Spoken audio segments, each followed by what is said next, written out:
রবীন্দ্রনাথের উপর আঘাত এই প্রথমবারও নয়।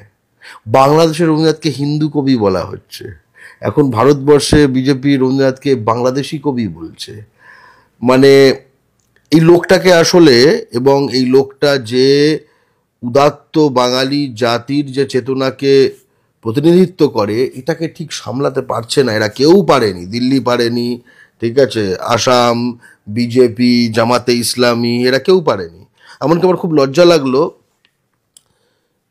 কলকাতা পৌরসভার একজন কাউন্সিলর, ঠিক আছে, সে এই ধরনের কথা বলল, ঠিক আছে, যেটা বাঙালি, তার বাবা অন্তত বাঙালি ছিল। তিনিও তো বাঙালি।